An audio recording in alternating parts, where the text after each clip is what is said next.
Bab 081. Pagi itu seharusnya menjadi momen yang penuh harapan. Alea dijadwalkan menjalani prosedur kuretase setelah kondisinya semakin memburuk akibat pendarahan yang terus terjadi.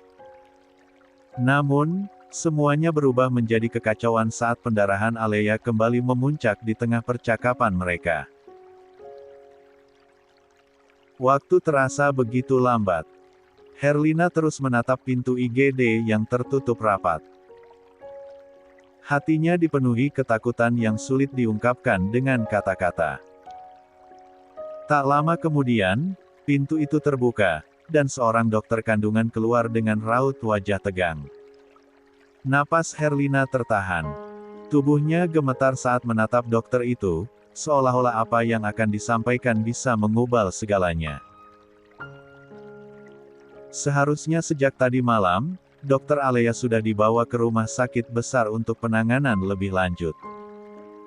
Pendarahannya cukup parah, Bu, ucap dokter itu dengan nada serius.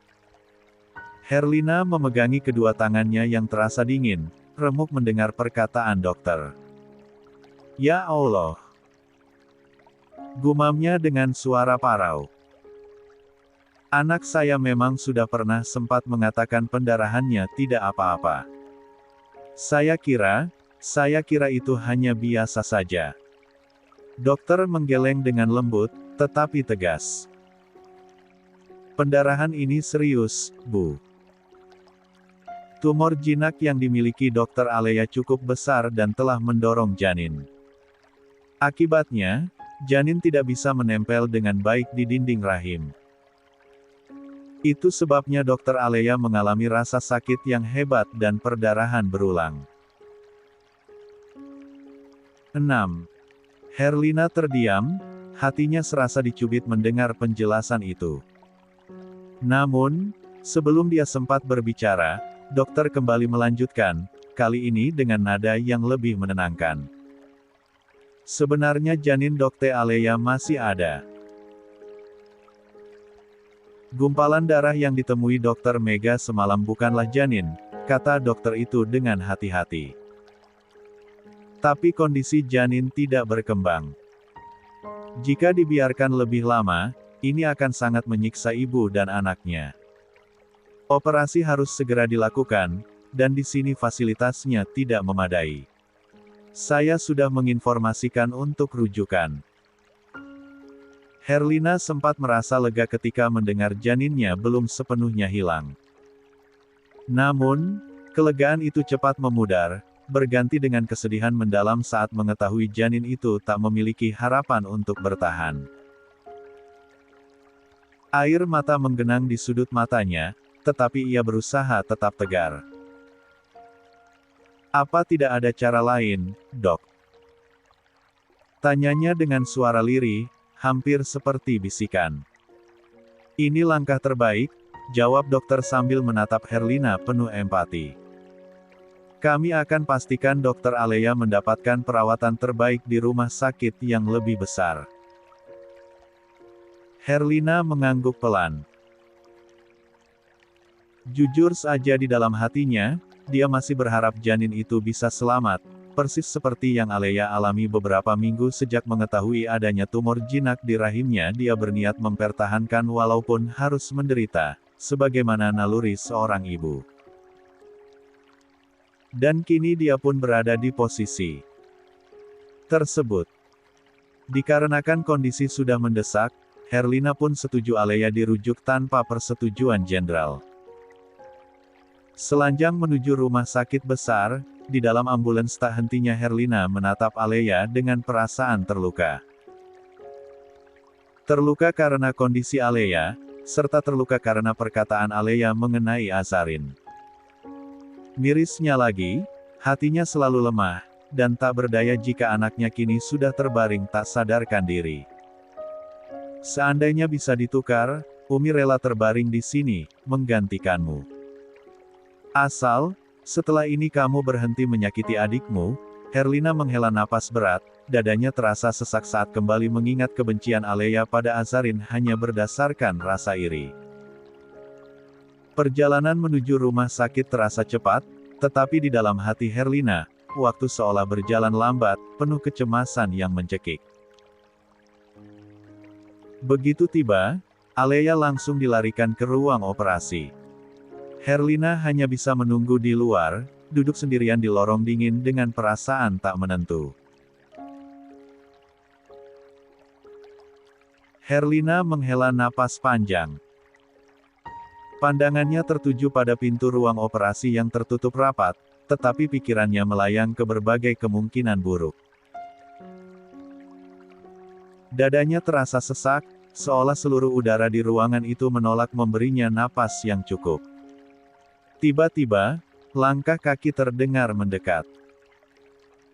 Herlina mengangkat wajahnya dan melihat seorang wanita berpakaian formal berdiri di hadapannya.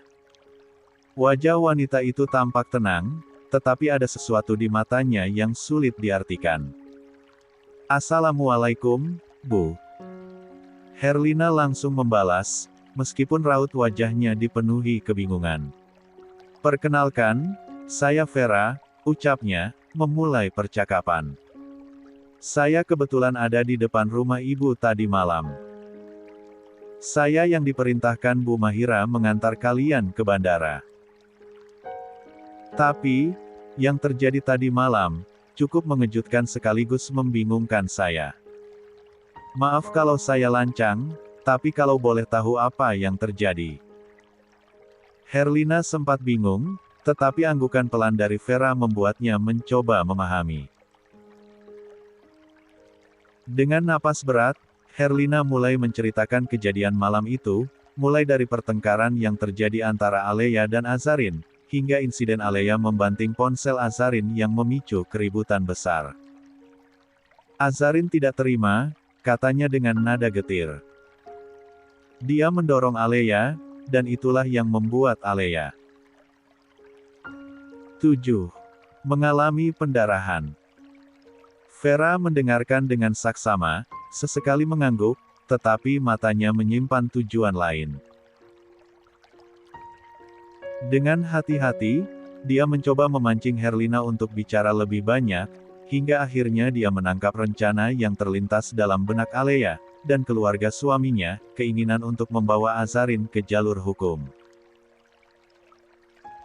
Meski raut wajah Vera langsung menunjukkan perubahan, dia tetap berusaha tenang.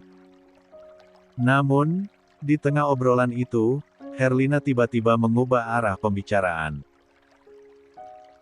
Matanya menatap Vera penuh harap. "Mbak tahu di mana Azarin sekarang?" Tanyanya dengan suara pelan, syarat akan kesedihan. Vera terdiam beberapa saat, sebelum akhirnya menggeleng. "Maaf, saya tidak tahu." Herlina mengangguk kecil, mencoba menerima jawaban itu meski hatinya terasa semakin berat. "Tidak apa-apa," ucapnya dengan nada pasrah. Pembicaraan mereka terpotong oleh suara pintu operasi yang mendadak terbuka. Seorang perawat keluar dengan seragam steril, wajahnya tampak serius. "Pasien mengalami pendarahan hebat," ujar perawat itu tegas. "Kami membutuhkan donor darah secepatnya.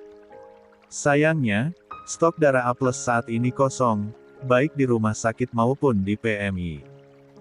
Apakah ada anggota keluarga yang memiliki golongan darah serupa?" Herlina tertegun, wajahnya langsung memucat. "D darah A+."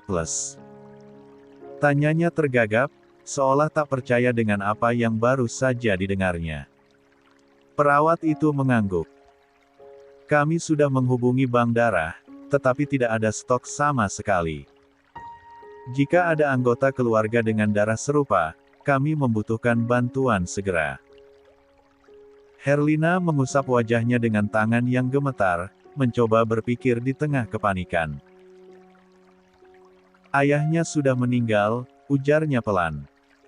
"Satu-satunya keluarga yang memiliki darah serupa adalah anak saya yang lain, tapi dia tidak ada di sini." Perawat mengangguk dengan wajah penuh pengertian. "Kalau begitu, Tolong bantu mencari, Bu. Pasien sangat membutuhkan darah ini secepat mungkin. Perawat itu kembali masuk ke ruang operasi, meninggalkan Herlina yang kini seperti kehilangan pijakan. Tubuhnya gemetar, kepalanya penuh dengan berbagai kemungkinan buruk, dan rasa bersalah yang menghantui. Sementara Vera memilih berpamitan, agar tak terlibat terlalu jauh. Pesawat baru saja mendarat untuk transit di Bandara Abu Dhabi. Din membuka ponselnya, dan serangkaian pesan dari Vera masuk bertubi-tubi. Pesan-pesan itu menjelaskan hasil pertemuan Vera dengan Herlina, hingga kabar terakhir yang membuat darahnya mendidih. Azarin akan dilaporkan ke pihak berwajib oleh Alea dan keluarga mantan suaminya. Rahangnya langsung mengetat sempurna, kemarahan membakar benaknya. Dia melirik Azarin yang masih duduk dengan tenang, menatap luar jendela pesawat yang menunjukkan pemandangan jajaran pesawat di landasan. Tatapan wanita itu tampak kosong, bahkan itu terjadi sejak di pesawat meninggalkan Indonesia. Apalagi kucing yang dibeli, kini berada di kargo pesawat. Aku izin ke belakang sebentar, ujar Din perlahan. Azarin hanya mengangguk kecil tanpa menoleh, tetap terpaku pada pemandangan landasan bandara. Din bangkit dan berjalan menuju toilet pesawat. Begitu pintu tertutup, dia menghela napas panjang, berusaha menenangkan diri. Namun, amarahnya tak tertahan. Dia segera menekan nomor Vera. 8. Tak butuh waktu lama, suara Vera terdengar dari ujung telepon. Waalaikumsalam. Balas Din dengan nada tegas, nyaris membentak. Katakan pada mereka yang berniat melaporkan Azarin ke polisi, siapkan diri mereka. Saya tidak akan tinggal diam. Kalau mereka berani, mereka semua akan saya jebloskan ke penjara. Napas Din memburu, dadanya naik turun menahan emosi. Tak ada jawaban dari Vera, membuatnya semakin tak bisa menahan diri. Sudah cukup Aza berkorban untuk menerka. Lanjut Din dengan suara meninggi. Pernikahannya dihancurkan, hidupnya dilumat abis, lalu setelah bercerai, dia masih menepati janjinya. Dia yang membayar biaya pernikahan mantan suaminya. Utang 1,3 miliar dia ikhlaskan, bahkan saat mantan suaminya sakit, Aza masih membantu dengan alasan kemanusiaan. Tapi apa balasan mereka?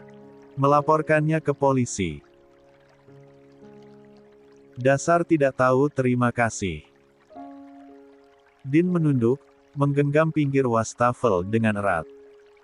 Emosinya memuncak, tetapi dia tahu harus tetap tenang. Namun, sulit baginya untuk menerima ketidakadilan ini. Itu juga yang membuat saya kaget, Pak, sahut Vera dengan suara tenang, mencoba menyeimbangkan suasana. Din menghela napas, mencoba meredakan api di dadanya. Coba saja mereka lakukan itu, ujarnya lagi. Kalau mereka benar-benar melakukannya, saya pastikan mereka akan menyesal seumur hidup. Hening sesaat di antara mereka, sebelum Vera melanjutkan dengan suara pelan. Pak Din, ada satu hal lagi. Saya mendengar kabar bahwa kakak Mbak Aza, Alea, sedang dalam kondisi kritis. Dia mengalami pendarahan hebat dan membutuhkan donor darah A+. Masalahnya, stok darah kosong di rumah sakit, dan satu-satunya orang yang bisa mendonorkan darah itu adalah Mbak Aza. Din terdiam sejenak, kemudian mendengkus sambil tersenyum miring. Lagi-lagi, mereka membutuhkan Azarin untuk menyelesaikan masalah mereka, ucapnya datar, suaranya mengandung kepahitan yang tajam. Dia mendongak, menatap bayangannya sendiri di cermin kecil toilet pesawat. Amarah, frustrasi, dan ketidakberdayaan tercermin jelas di matanya. Tetapi satu hal yang pasti, Din tidak akan membiarkan siapapun merusak Azarin lebih jauh.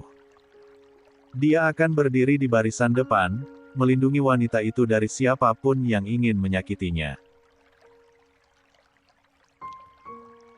Biarkan mereka berusaha sendiri. Gumam Din dengan nada tegas, mencoba menenangkan dirinya sendiri. Ini teguran untuk mereka. Mereka seharusnya sadar, bukan terus mencari-cari kesalahan Asa. Telepon di tangannya masih terhubung. Di seberang sana, suara seorang wanita terdengar ragu-ragu tetapi penuh pengertian. Tadi, ibunya Mbak Aza sempat menanyakan keberadaan beliau, Pak. Saya bilang tidak tahu. Saya pikir biarkan Mbak Aza sendiri yang menentukan kapan dia ingin bicara. Din mengangguk pelan, meskipun lawan bicaranya tidak bisa melihat. Bagus. Terima kasih atas pengertianmu, ucapnya datar. Tolong terus awasi keluarga mantan suaminya. Pastikan mereka tidak bertindak di luar batas. Baik, Pak, jawab wanita itu sebelum sambungan terputus. Din menghela napas panjang, membiarkan udara memenuhi paru-parunya yang terasa sempit. Matanya kembali menatap cermin. Kali ini, ia melihat lebih dari sekadar pantulan. Ia melihat pria yang tengah berjuang menghadapi kekacauan yang bukan miliknya tetapi ia pilih untuk hadapi. Dia membasuh wajahnya perlahan, mencoba menenangkan diri. Air dingin menyentuh kulitnya, membawa sedikit kelegaan, meskipun hanya sementara. Beberapa saat kemudian, dia keluar dari toilet dengan kepala sedikit lebih ringan. 9.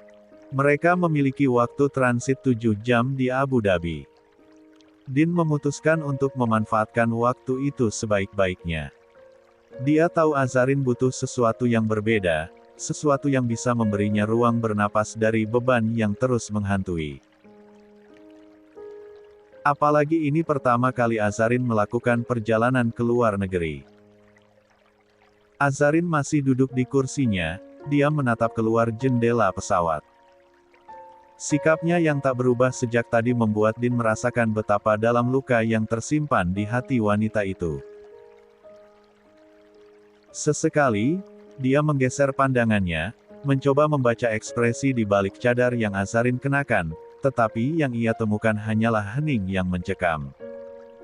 Din menarik napas panjang sebelum kembali duduk di kursinya.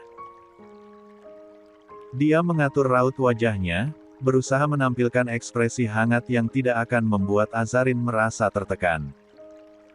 "Za, kita jalan-jalan, yuk," ucap Din dengan nada ceria yang dibuat-buat.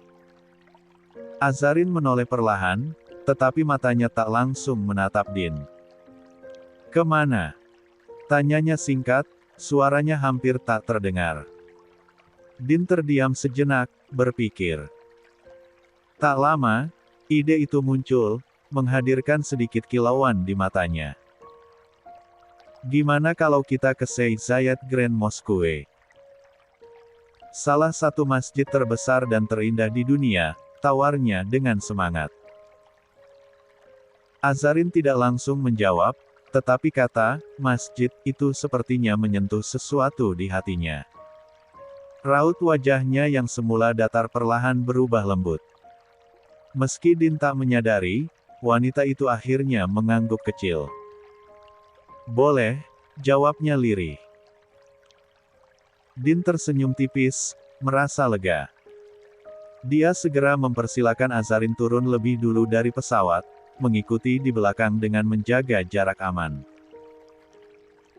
Begitu mereka keluar dari terminal, hiruk-pikuk para sopir taksi dan pemilik jasa angkutan umum segera menyambut. Beberapa pria mendekat, menawarkan jasa dengan suara lantang, tetapi Din segera bergerak melindungi Azarin. Tubuhnya sedikit condong ke depan, membuat barikade tanpa menyentuhnya. Dengan tenang namun tegas, Din menggunakan bahasa Arab untuk meminta para sopir menjaga jarak. Tolong jaga jarak. Hormati wanita ini, ucapnya, suaranya penuh wibawa. Para sopir itu segera mundur tanpa banyak perlawanan. Apalagi Din yang fasih berbahasa Arab, sehingga tak ada yang menyangka dia pendatang. Setelah suasana kembali tenang, Din memilih salah satu mobil yang tidak ikut berkerumun. Dia memastikan Azarin duduk di belakang dengan nyaman, sementara dirinya duduk di kursi depan, di samping sopir. "Za, kamu baik-baik saja?" tanya Din, menoleh ke belakang dengan sedikit khawatir. Azarin mengangguk. "Gak apa-apa. Terima kasih sudah melindungiku," ucapnya pelan sambil menunduk.